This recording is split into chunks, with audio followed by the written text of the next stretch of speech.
Honourable Deputy Speaker, today we debate an issue that cuts to the heart of our nation's stability and food security. Assessing state response and policy gaps in addressing rural safety and food security in South Africa is of utmost importance and it must be addressed immediately. Agbare young speaker, wanneer die mense wat ons kos verbou nie veilig is nie, is niemand in ons land veilig nie. Ons landelike gemeenskappe is in gevaar. Boere, plaaswerkers en hulle gesinne leef onder voortdurende bedreiging van gewelddadige aanvalle. Die slagoffers van plaasaanvalle is nie net statistieke nie, hulle is menselewens, pilare van ons landbouekonomie en die bewaarders van ons nasionale voedselsekerheid. Die DA herhaal ons oproep tot dringende optrede om hierdie krisis die hoof te bied. Landelike veiligheid is sentraal tot ons ekonomie, tot werkskepping en tot voedselsekerheid in ons land. 'n Paar weke gelede het die minister van Landbou, John Steenhuisen, die saak van landelike veiligheid, plaasmoorde en veediefstal direk met die Amerikaanse president Donald Trump geopper. Dit was 'n noodsaaklike ingryping na jare se ontkenning van die probleem deur vorige ANC-regerings. For too long, the brutality of farm attacks, as well as the effect that it has on food security, has been ignored. But finally, this House has been forced to confront the truth. On the 21st of May this year, a joint parliamentary committee report on farm murders was adopted unanimously. For the first time, two key portfolio committees, that of Agriculture and Police, formally recognized that these attacks do happen and that it must be addressed urgently. This is a step in the right direction and the DA welcomes it. However, recognition without implementation is meaningless. Words do not stop bullets.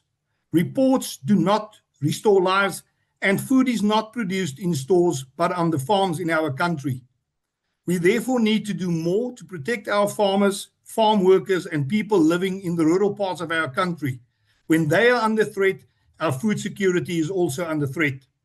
Honourable Deputy Speaker, the DA has long been ahead of the curve in addressing rural safety. The DA's 10-point plan outlines the clear actionable reforms needed to secure our rural communities and safeguard our national food security. Firstly, we call for the establishment of a specialized rural safety unit within the South African Police Service, consisting of properly trained and resourced people solely focusing on combating rural crime, farm attacks and stock theft. Secondly, we must urgently strengthen rural crime intelligence. We must improve data collection, intelligence networks, and cooperation between the police and local communities, which include farm watchers and traditional leaders. Thirdly, we must tackle the crisis in the criminal justice system. Low conviction rates are sending a message to criminals that they can act with impunity.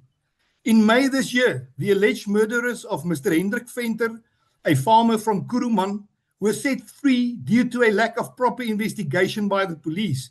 We need prosecution-led investigations and real-time intelligence sharing with SAPS and the NPA. Fourthly, the uniquely brutal nature of farm murders, often involving torture and extreme violence, must be officially recognized and addressed accordingly. These are not ordinary crimes. They are targeted, premeditated acts that devastate families and communities. Fifthly, as Minister Steenhuisen said in the meeting with President Trump, farm attacks and stock theft must be declared as priority crimes. This will ensure the resources and urgency it deserves. Six, we must institutionalize partnerships with local stakeholders such as community policing forums, traditional leaders, and civil society who are active protectors of our rural fabric. Seventh, the SAPS must be empowered with forensic tools, skilled investigators, and a clear mandate to bring perpetrators to justice swiftly. Eighth, we need to repair the broken relationship between the police and the farming community. Trust and cooperation between them are non-negotiable.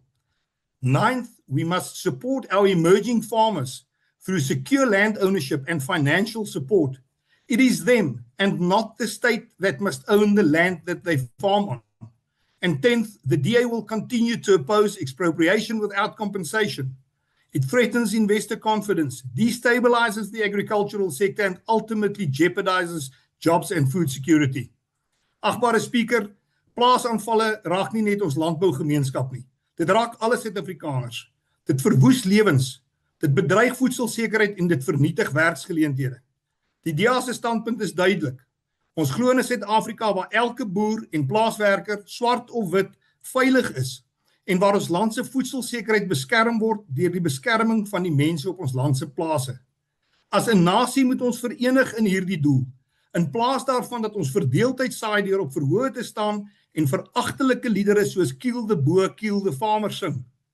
Die toekoms van voedselsekerheid en die veiligheid van die mense in ons landelike gebiede hang af van wat ons nou gaan doen. Die DA doen 'n beroep op die minister van polisie om onmiddellik op te tree om hierdie maatreëls te implementeer. Die DA sal nie rus nie, ons sal aanhou veg vir 'n effektiewe landelike veiligheidsplan. Die mense op ons plase en in ons landelike gebiede verdien niks minder nie en ons kan hulle nie hierin versaak nie. Ek dank u.